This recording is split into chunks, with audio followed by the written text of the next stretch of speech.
Mabuhay! Kumusta po? Welcome po sa howtoyogreatfood.com, howtoyogreatfilipinofood.com. Ngayon po, magluluto naman ako ng chicken gravy. Napakasimple lang ito pero napakasarap. Ito po ang ating mga main ingredients. Meron po ako rito 1 kg na chicken, which is chinap ko na siya. Kailangan din natin ng onion, paminta, flour, gagamit din tayo dito ng tubig, oyster sauce, soy sauce, salt, ginger. Optional lang po itong chili powder pag gusto niyo po na spicy yung inyong gravy. Brown sugar, MSG, chopped garlic. Siyempre, kailangan din po natin ng mantika. Okay guys, ang una po natin gagawin, by the way, yung aking pong chicken transfer ko sa mas malaking lalagyan, imamarinate po natin siya ng MSG or bechin, ground black pepper, at salt.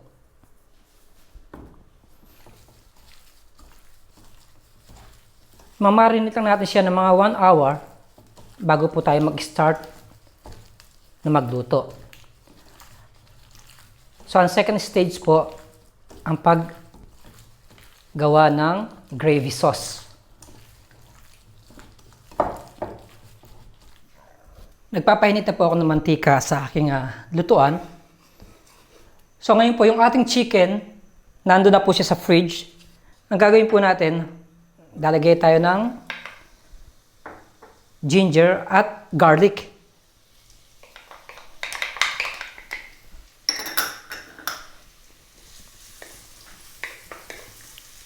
Tutostahin lang natin siya.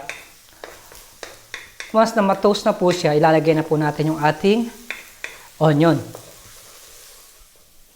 Ayan po, toasted na po yung garlic at luto na rin yung ginger. Lagay na po natin yung ating onion. Haluin ko lang sandali.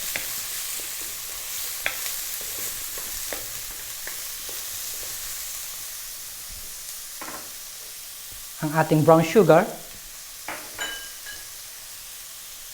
chili powder.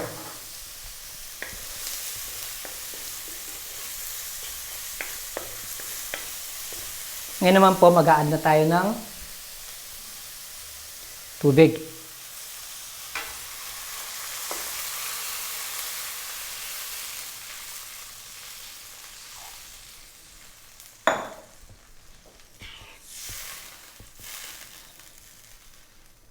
Tapos po, mag-a-add po tayo ng ground black pepper, salt, oyster sauce,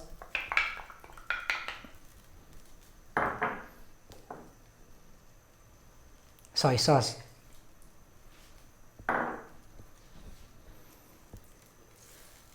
So, hihintayin lang po natin siyang kumulo bago po tayo mag-add ng flour. Yung flour po ang magpapalapot dito sa ating gravy. Ayan po, nakikita naman ninyo na kumukulo na yung ating mixture.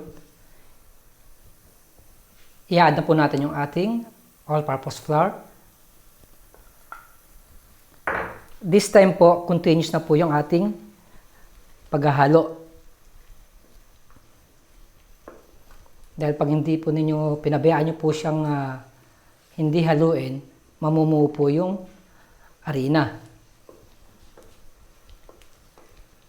Papalaputin lang po natin yung ating gravy sauce. Tapos po, pupunta na tayo sa ating next step.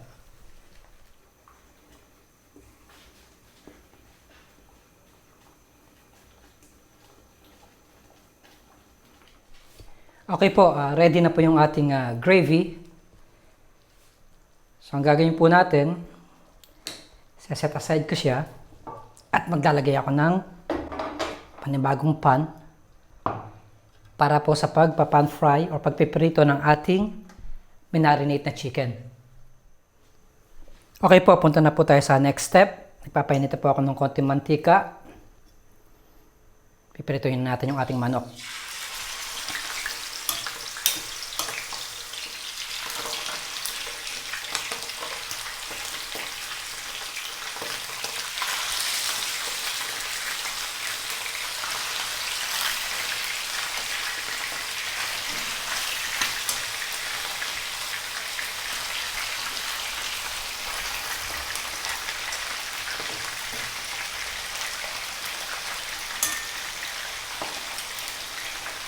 Ngayon po, hindi po natin siya i-over fry.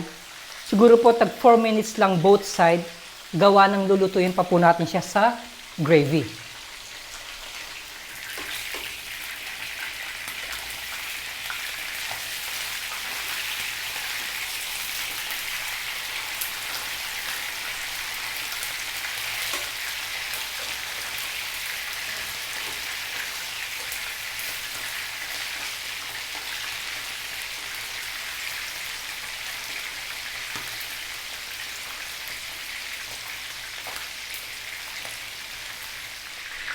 Okay po, luto na po yung ating chicken.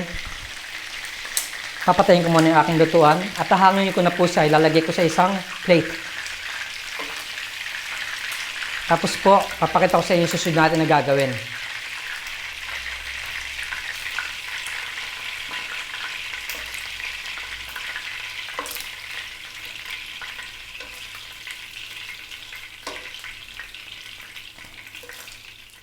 Okay, continuous po tayo.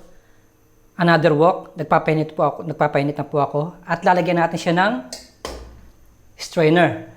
Ngayon po yung gravy sauce na niluto natin kanina, sasalain po natin siya.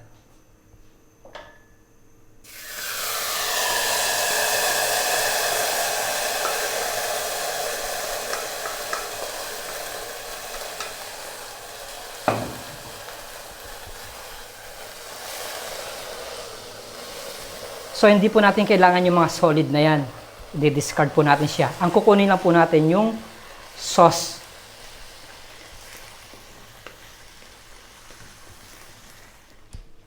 So, ayan po. Okay na po siya. Ang gagawin po natin, i-discard ko lang siya. Hindi po natin siya kailangan. So, nakikita po ninyo yung sauce na yon. Ayan siya. So, wala na po siya mga solid. Hinaan lang po natin yung apoy. At lalagay na po natin yung ating chicken.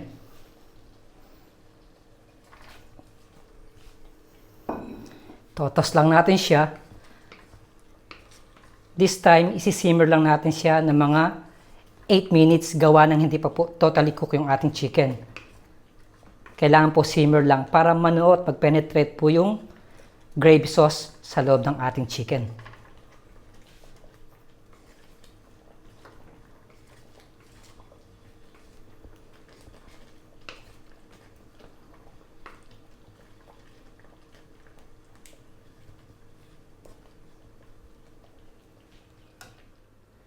Okay guys, my secret recipe revealed.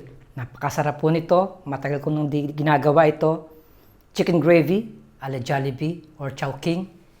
Muli, marami pong salamat sa panonood ng howtogreatfood.com, howtogreatfilipinofood.com. Mabuhay!